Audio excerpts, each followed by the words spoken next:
నేను మొన్న కొండగట్టు ఆంజనేయ స్వామి నాకు అపారమైన నమ్మకం. తెలంగాణలో ఉన్న కరీంనగర్ కొండగట్టు ఆంజనేయ స్వామి మీద ఆయన పునర్జన్మనిచ్చిన వ్యక్తి.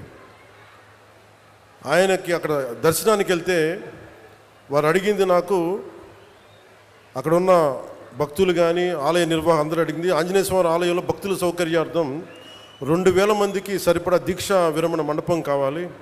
అక్కడ దీక్ష విరమించి వాళ్ళు టీటీడీకి వెళ్తారు, తిరుపతి దర్శనానికి వెళ్తారు, మీరు కొంత సహకారం ఇవ్వండి అంటే చాలా వెంటనే తీసుకున్నాను. దానికి వచ్చిన తర్వాత దాన్ని పర్స్యూ చేసిన తర్వాత ఈ రోజున గత 2 రోజుల క్రితం 96 గదుల సత్రం నిర్మాణానికి 35.19 కోట్ల 35 లక్షల వ్యయంతో టీటీడీ బోర్డు ఆమోదం తెలిపింది.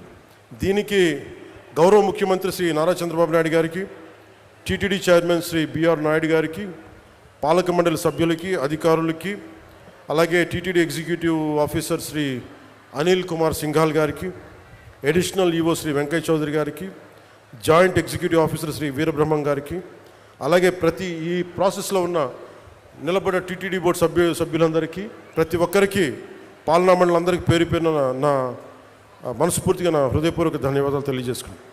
అలాగే తెలంగాణలో ఉన్న భక్తులందరికీ కూడా మీరు దీక్ష విరమణ చేసిన తర్వాత తిరుమలకు వెళ్ళి వెంకటేశ్వర ఆలయం మీ దర్శనం మరింత సౌకర్యార్థంగా ఉండాలి మనస్ఫూర్తిగా కోరుకుంటూ, ఎందుకు అంటే ఇంకొకటి, కొంతమంది సామాజిక మాధ్యమాల్లో ఆంధ్ర డబ్బు మీకెందుకురా అని చెప్పి మాట్లాడుతూ ఉన్నారు.